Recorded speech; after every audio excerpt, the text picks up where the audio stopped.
Radio warra Wangeelaati.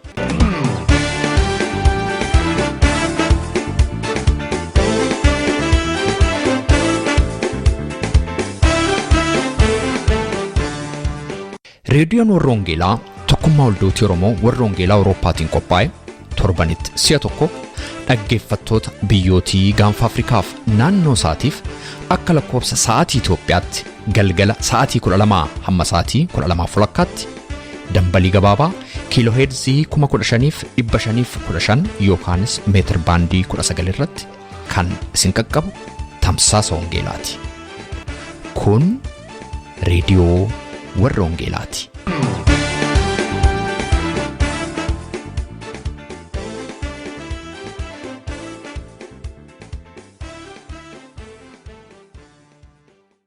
Harka fuunee attam jirtu jaallatamtootaaf kabajamtoota dhaggeeffattoota keenya nagaan Waaqayyoo isiniif baay'atu. Reediyoon warra Wangeelaa sagantaa ishee irraa qabattee dhiyaatteetti. Sagantaa keenya irraa keessatti Waaqayyoof tole jechuu mata duree jedhu irratti kan qophaa'e ergaa sagalee Waaqayyoo isinii dhiyeessina. Ergaa sagalee Waaqayyoo har'aa kan nuuf fidu obboleessa keenya obbo Fiqaaduu Beenyaati. Obbo Fiqaaduun hojjetaa waajjira giddu galeessaa Makaana Yesuus Itoophiyaa isaa Finfinneetti argamuuti.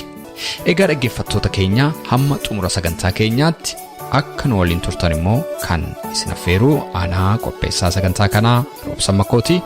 Sagantaa keenya waliin yeroo eebbaa qabaadhaan isiniin jedha. Sinaakan koo beddarite iddoo aarsaa dhaabde jireenya koo dhuunfatte mana keenya godhate. Sinaakan koo beddarite iddoo aarsaa dhaabde jireenya koo dhuunfatte mana keenya godhate.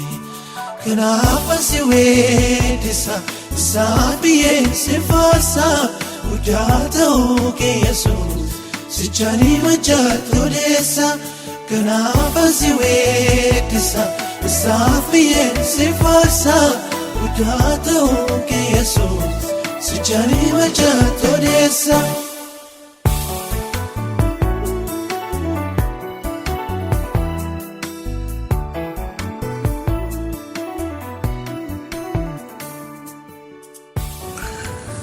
Nagaan Waaqayyoo Waaqa jiraataa hunduma keessaniif haa ta'u sabni Waaqayyoo bakka hundumaa jirtan ayyaanni gooftaa keenya Yesuus Kiristoos nagaan Waaqayyoo hunduma keenyaaf haa ta'u.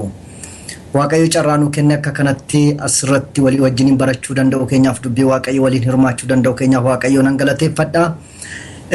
Mata dureen an irratti dubbadhu Waaqayyoof tole jechuu isa jedhu irratti dubbachuu barbaada. Namni Waaqayyoof tole jedhee bu'aan isaa maali? Umni isaa maali isa jedhu macaafa qulqulluu keessaa nama baay'ee beekamaa seenaa guddaa kan qabu nama Waaqayyo tokko fakkeenya fudhataniin isinitti wajjin hirmaachuu barbaada guyyaa har'aa. Namni kun Eeliyaas jedhama. Eeliyaas nama Waaqayyo baay'ee beekamaadha. Seenaa gurguddaa qaba macaafa qulqulluu keessatti. Mee isa kana gabaabseetaniin tole jechuun isaa maal akka isa fayyade Waaqayyo wajjin walii galuun isaa maal akka isa fayyade gabaabsee isinitti himuun barbaada. Macaafa moototaa isa duraa boqonnaa 17 lakkoofsa 3 hanga 5tti nan dubbisa akkas jedhama. Yommus dubbiin Waaqayyoo gara Eeliyaas dhufe iddoo kanaa ka'ii gara ba'a biiftuutti achi deemiitii laga Keriit isa Yordaanos irraa gara ba'a biiftuu jiru keessa dhokadhu. Lagicha keessaas bishaaniin dhugdaa achiitis nyaata akka sii fiduu fi quruu siif abboomeera jedhe. Eeliyaas akkuma Waaqayyo isa abboometti gara laga Keriit isa Yordaanos irraa gara ba'a biiftuu jirutti sana dhaqee achi taa'ee jedha. As keessatti Waaqayyotu biyya lafaa kana rukutuu barbaade, dinagdeedhaan rukutuu barbaade keessumaa Israa'eliin.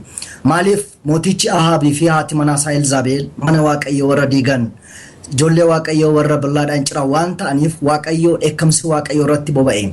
Dheekkamsi Waaqayyo irratti boba'e kun kan inni mul'achuudhaatii fi ka'ee dinagdee biyya sanaa rukuchuudhaan bokkaa caamsuudhaan. Kanaaf Waaqayyo maal jedhe Eeliyaasiin gara Yordaanos gama dhaqii achi keessa laga keessa holqa lagaa keessa achi keessa dhokadhu jedheen. Yeroo biyyi lafaa beelaan rukutamu, yeroo biyyi lafaa gidiraa guddaa keessa galu ani siif iddoo qaba. Yeroo biyyi lafaa boo'u, yeroo biyyi lafaa imimmaan hangalaasu ani siif iddoo qaba. Kanaatiif ariqiitii achi keessa dhokadhu jedhe Eeliyaasiin Waaqayyo. Kanaatiif maalan si godheera jedhe Waaqayyo quruu siif abboomeera jedhe. Quruu siif abboomeera achitti akka ganamaaf galgala nyaata siif fiduutiif iddoo dhokattee jirtutti iddoo namarraa adda baatee jirtutti jedheeni Waaqayyo. Eeliyaas akkuma Waaqayyo isa abboometti dhaqee godhe jedha dubbii Waaqayyo kan namatti tolu isa kana akka Waaqayyo isaan jedhetti dhaqee tole jedhe.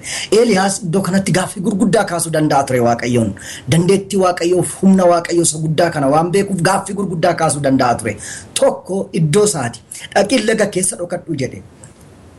Laga keessa yookiin holqa lagaa keessa dhaqiitii achi keessa dhokadhu jedheeni Waaqayyo. Waaqayyo otoo hundumaa danda'uuti otoo hundumaa gochuu danda'u maaliif lagatti nama galcha? Gaaffii kana kaasuu danda'a ture. Inni gara biraan immoo Waaqayyo kan inni ramadee fi allaattiidha. Allaattiin kun immoo quruu bifa badduu. Akka seera Museetti immoo allaattii xurooftuudha. Yaa Waaqayyo maaliif allaattii xurooftuu natti ramadee hin jenne Eeliyaas tasa gaaffii kana hin kaafne. Allaattiin kun allaattii qulqullooftu bifti ishee waan appetaayitii nama bantu miti. Eeliyaas gaaffii kana hin kaafne Waaqayyo irratti. Inni gara biraan yeroo nyaachaati. Akka nama dubbisetti yoo dhageessaniitu taatanii ganamaaf galgala nyaata sii fiduu jedha. Eeliyaas ganama ciree qaba, galgala irbaata qaba, guyyaa garuu laaqana hin qabu. Waaqayyo akka nama baajetiin itti hir'ate, akka nama humna dhabee, akka nama harka qalleessaa ta'e otoo hundumaa gochuu danda'u ciree namaa kennee irbaata namaa kennee laaqana malee nama oolcha. Eeliyaas kana irratti gaaffii kaasuu danda'a ture. Garuu tasa gaaffii Waaqayyo irratti hin kaafne. Kanaaf Waaqayyoon waan garaa ciibsetti natti fakkaata akkan taa'e ilaalutti. Kanaatiif gara lakkoofsa 7 gara lakkoofsa 8 yoo gadi siiqnee ilaalle akkas jedhe Waaqayyo. Yommus dubbiin Waaqayyo gara Eeliyaas dhufeera dubbiin Waaqayyo kun. Ka'iitii gara mandara Saraaftaa isa kutaa biyya Siidoon keessaa dhaqi achi taa'i. Ati hiyyeessaa achi jirtu tokko akka nyaata siif qopheessituutiif sii laattuuf ani siif abboomeera jedhe jedha. Maqaan Waaqayyo kan ulfaate haa ta'u. Waaqayyo bara allaattii dabarsee fi bara bowwaa keessa taa'an dabarsee fi bara holqatti garanii namarraa adda ba'an dabarsee fi dhaqiitii mandara Saraaftaa achi keessa dhaqiitii taa'i jedhe Waaqayyo. Word play jechoota baay'ee important as keessatti barbaachisoo ta'an tokko isinitti himuu barbaada. Lagicha keessa dhaqiitiin dhokadhu jedhe Waaqayyo. Iddoo kanatti immoo dhaqiitii taa'i jedhe. Barri dhokatan jira, barri taa'an jira jechuudha. Argitanii saba Waaqayyo. Barri namarraa adda ba'anii karaa hundumaan qofa yeroo taa'an jira. Bara immoo dhaqanii mandaratti sabatti dabalaman jira jechuudha. Dhaqi mana haadha hiyyeessaa tokko achi sii kaa'eera. Barri allaattii darbeera. Barri bowwaa keessa taa'an darbeera. Maaliif Waaqayyoon garaa ciibse waan ta'eef namichi kun gaaffii hin qabne Waaqayyo irratti hin gungumne waan ta'eef kanaaf dhaqiitii achi taa'ee dubartii kanas eeyyameera jedhe Waaqayyo si abboomeera jedheeni. Kanaaf jalqaba irratti allaattii ergee fi abboomamuunsaa immoo dabarsee dubartittii kana wajjiniin akka inni mandara Saraaftaa dhaqee akka inni taa'u isa godhe. Namatti hin tolu jiru Waaqayyo. Kunis waan Waaqayyoon garaa ciibse natti fakkaata. Ergasii booddee gara boqonnaa 19 lakkoofsa 5tti siiqne yoo dubbifanne immoo akkas jedha. Mootota isa duraa boqonnaa 19 lakkoofsa 5 irraa immoo inni mukicha jalaa gadi ciisee rafuu otoo jiru kunoo ergamaan Waaqayyoo tokko dhufee isa rurrukutee ka'iitii nyaadhu jedhe jedha. Amazing baay'ee nama dhiba. Jalqaba irratti allaattiitu dhufee itti aansee haadha hiyyeessaatu dhufee sadaffaa irratti immoo ergamaa Waaqayyootu dhufee. Dubbii isaan sila siniin jedhe jecha siniin jedhe irra deebi'een isinitti himuu barbaada. Holqa lagaa keessa yookiin lagicha keessa dhaqii dhokadhu jedhe. Mana dubartittii immoo dhaqii taa'i jedhe. Ergamaa Waaqayyoo kun immoo dhufeetu kaa'i jedheeni. Attama namatti tola lammii ko. Yeroo ergamaan Waaqayyoo sagalee isaa ol fudhatee diraamaa taa'ee yoo goone yeroo ol jedhee ilaalu sagalee haadha hiyyeessaa miti. Yeroo ol jedhee ilaalu sagalee ergamaa Waaqayyooti. Ergamaan Waaqayyoo kun nyaata waaqarraa fidee dhufe. Yeroo mana haadha hiyyeessaa sana ture bokkaan hin jiru lafarra. Yeroo nama ergamaan Waaqayyoo kun nyaata fiduuf immoo bokkaan lafarratti roobee waa namoonni nyaachaa jalqabaniiru. Maal jechuudha? Yeroo namni lafarraa dhabu waaqarraa nama nyaachisa. Yeroo namni lafarraa dhabu lafarraa nama nyaachisa. Yeroo namni lafarraa nyaachuu jalqabu immoo inni immoo waaqarraa nama nyaachisa jechuudha Waaqayyo. Kanaaf bara allaattii dabarsee bara haadha hiyyeessaa dabarsee namni koo amma immoo bara ergamaa Waaqayyootu dhufeefi. Amma immoo gadi hiiknee lakkoofsa 19 boqonnaa 19 lakkoofsa 11 irraa immoo yoo dubbifanne akkas jedha.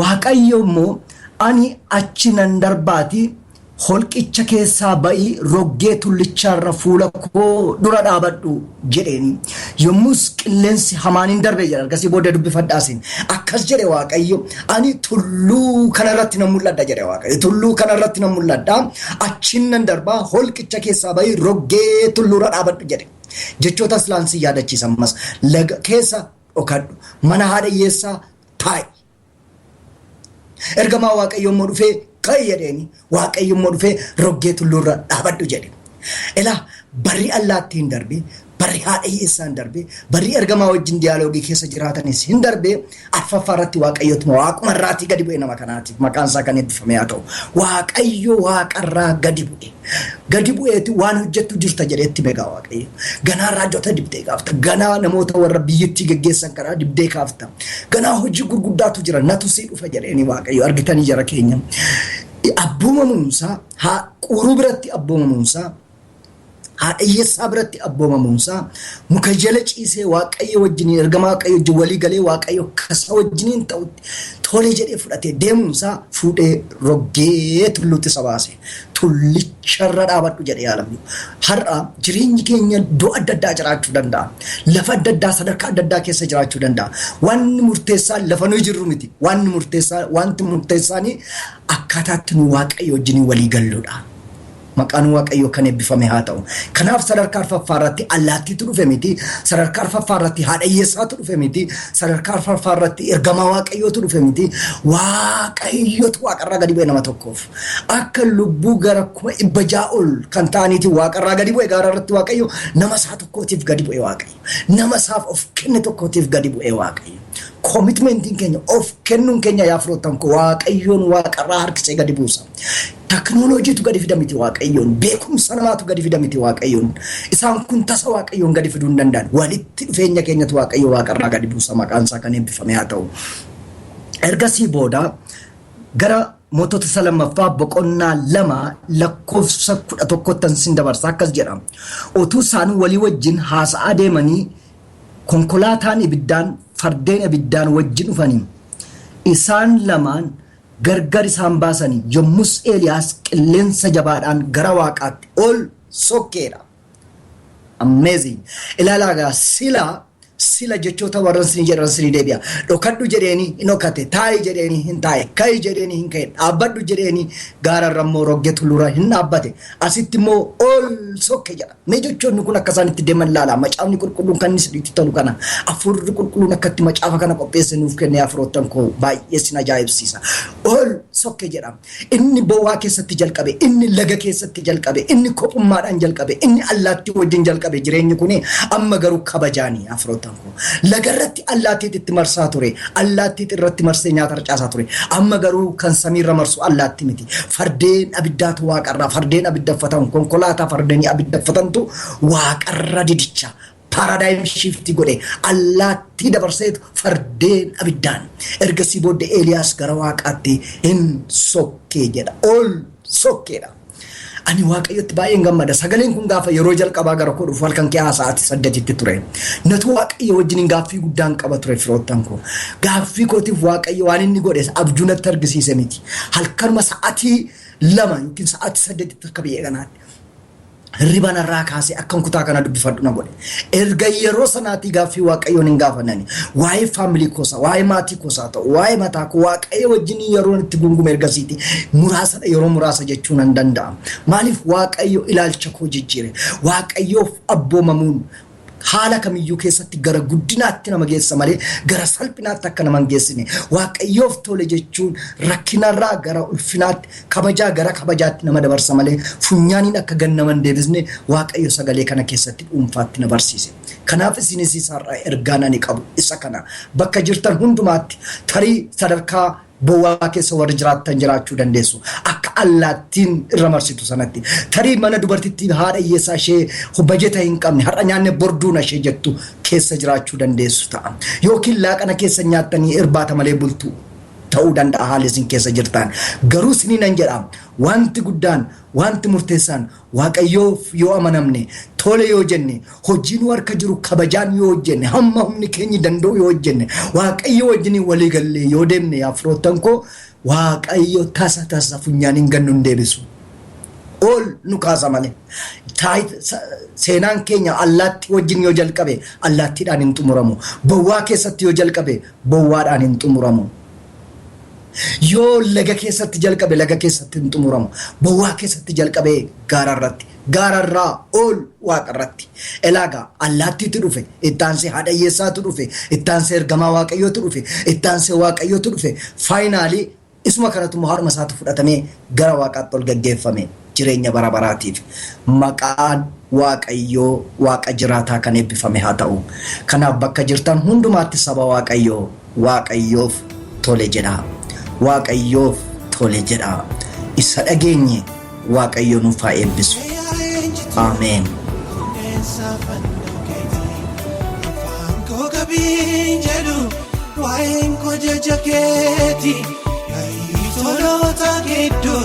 Hammaga kenu idesa Hidu asage verse Hammasi dabale farsa Hammasi onutale Dabale burrage Yatimali masum taba Tulunda nafute Hammasi onutale Dabale burrage Yatimali masum taba Tulunda nafute kun reediyoo warra wangeelaati sagantaan keenya itti fufa meetir baandii 19 yookaan immoo kiiloo heerzii 15515 irratti galgala sa'aatii 12 amma sa'aatii 12 kan isinii darbu tamsaasa kana YouTube irratti SoundCloud irratti karaa Facebook akkasumas immoo karaa websaayitii keenyaa hordofuu dandeessu websaayitiin keenya maqaansaa www.uoece.org jedhama Erran isinii deebi'a www.uoece.org jedhama. Dhaggeeffattootni keenya biyya Ameerikaa immoo itti dabalaan lakkoofsa bilbilaa 51824 irratti tola bilbiluudhaan akkasuma nu dhaggeeffachuu akka dandeessan isin yaadachiisa. Facebook irra jirra, like nu tolcha, YouTube fi SoundCloud irras jirra, subscribe gochuudhaan karaa isinitti tole nu hordofuu dandeessu. Jaallatamtootaaf kabajamtoota dhaggeeffattoota keenya daqiiqaawwan muraasa nu hafan keessatti immoo faarfannaa taanu kanan isiniif yeroo eebbaa qabaadha.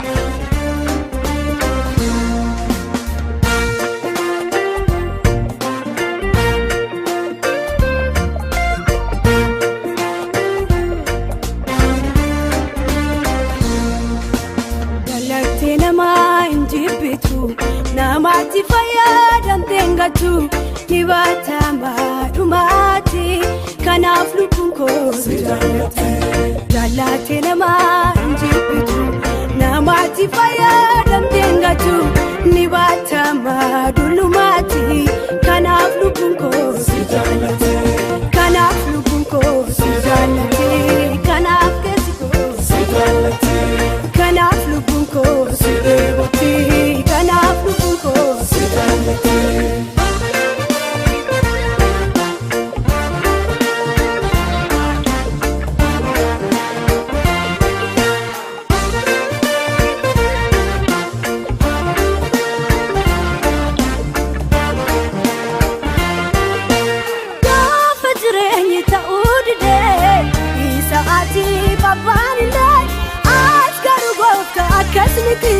Jalali ke samadubati kama zureni taudde isaati papanide asgaru gofta kasmiti jalali ke samadubati jalati nama injibitu namati fayyadam tengatu nibatama dumati kanaf lukunko jalati nama injibitu namati fayyadam tengatu nibatama dulumati kanaf lukunko kanaf lukunko kanaf kesiko kanaf lukunko kanaf lukunko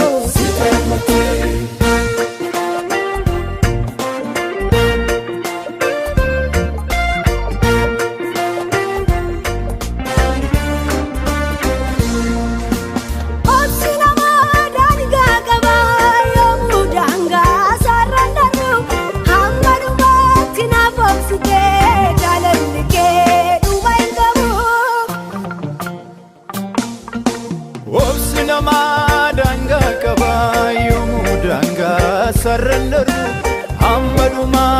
naafubsite jaalalli kee dhumangu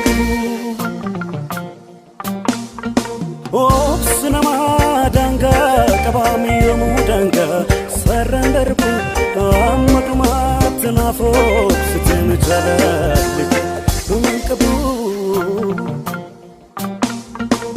jaalala dhugaan jaallate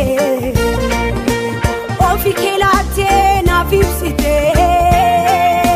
sirraa daba'uu hin danda'u homtuu amma kee naaf hin gahu garaan koo si jaallatti keessi koo si jajati garaan koo si jaallatti keessi koo si jajati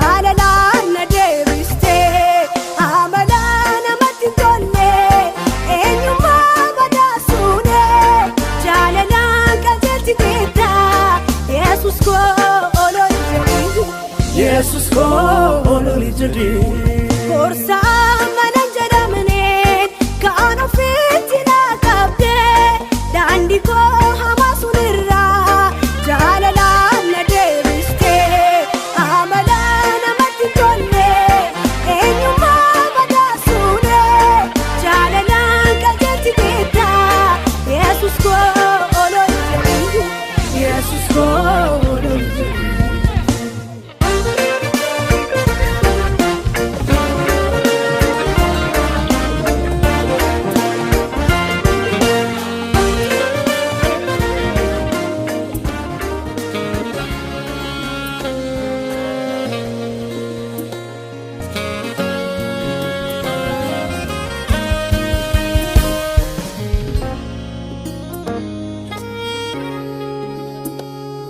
Korra dangala fadeni waeke nani mani waeke nani mani imempitu kiesa kotia jajunke nani mani jajunke nani mani Galata karara badeni farsa fula kefde siwa kesa goftako fudu galata karara badeni farsa fula kefde siwa kesa goftako fudu gelatako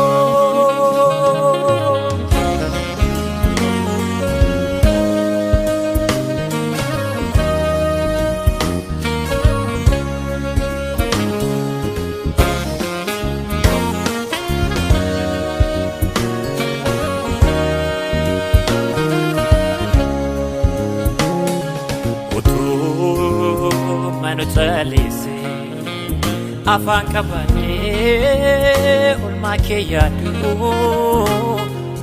ne kotu dikisa qaamonni kondu tekifa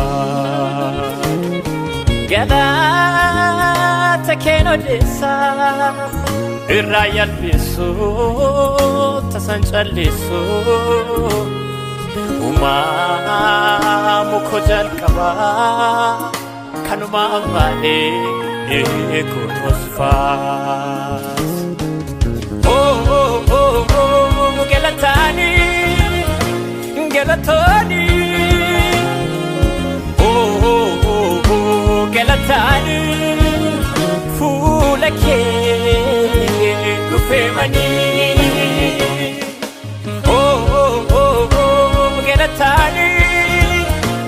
Galatani, oh, Galatani. kee dhufee malee.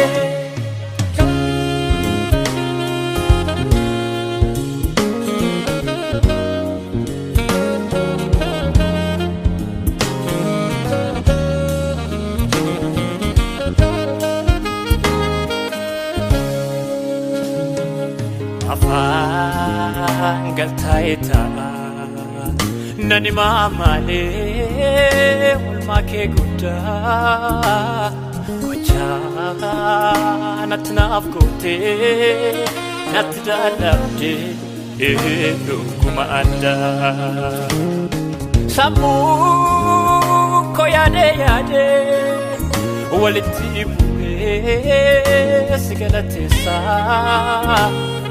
Jireenyi koo guutummaa wal jijjiiree sirrisaa.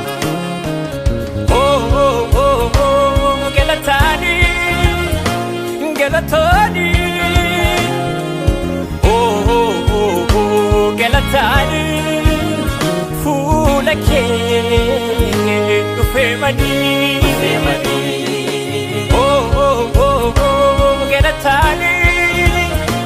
Galatani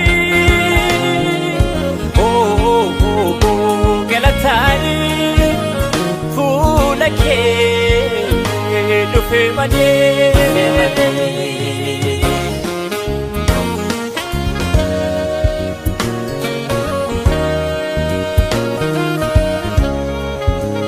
Wedduu koo Yesuus guyyaa falkanii gooftaan si weeddisaa.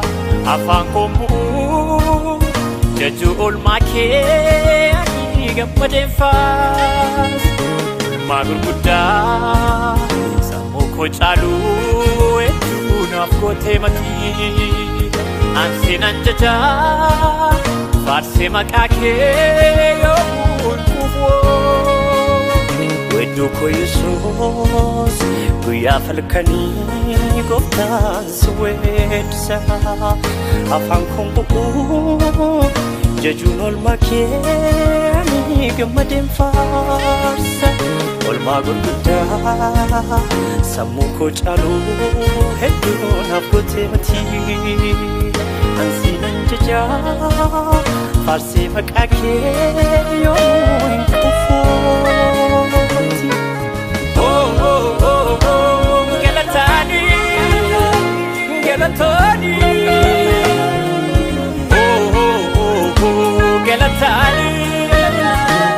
fuula kee dhufee manii.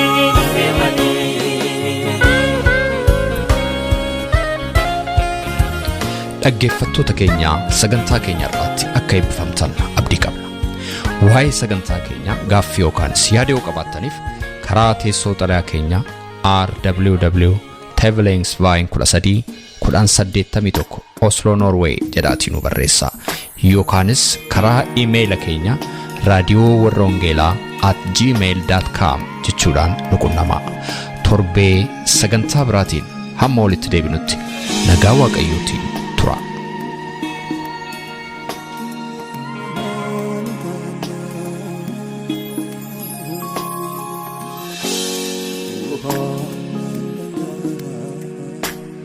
Gadame sadako manako jalli kabaa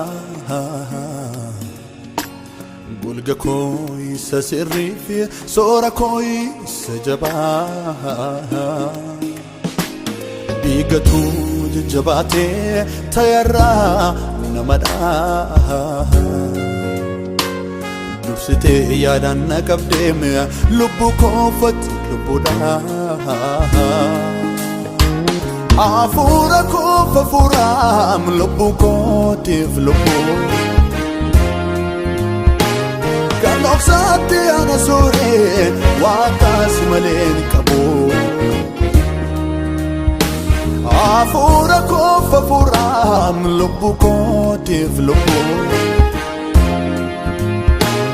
Kanjalala nagorse abbas malen kabu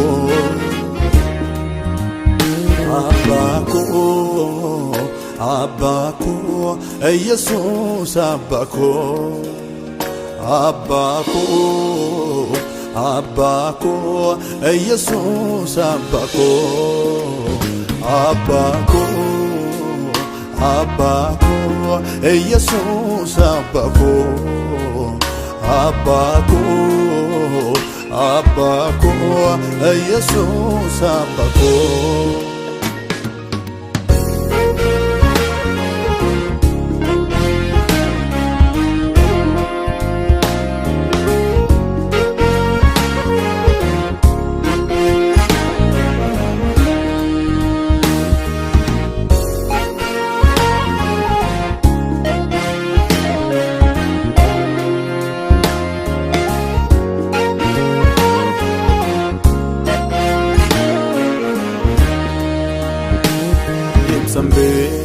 Kudem sani barem arka ken arka ko nakabde gudade of barusi atina china dam lubun ko beko sidade gafala ke choponi kabame se onnen ko duavya tekara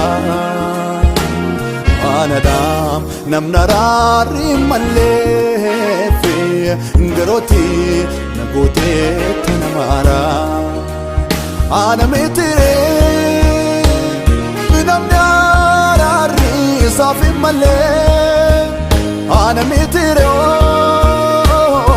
namni janamat jannatamne anametire kanundo Gatame bodati anametire namna kare kakabde olfte goda inni hanada namna tefde goda inni hanada namna tefde goda tokko anada namna tefde goda Tokko anada namna tefde goda Inni hara namna tefde goda Inni hara namna tefde goda Tokko anada namna tefde goda Tokko anada namna tefde goda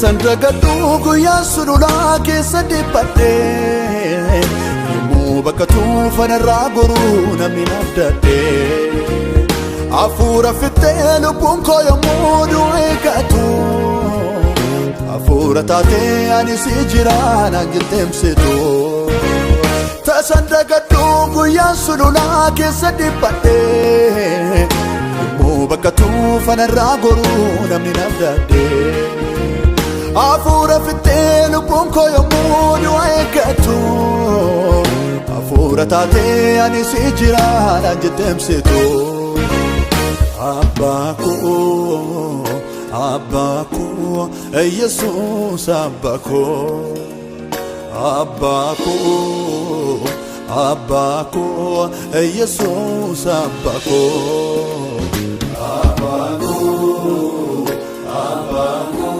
Jesus Abbako Abbako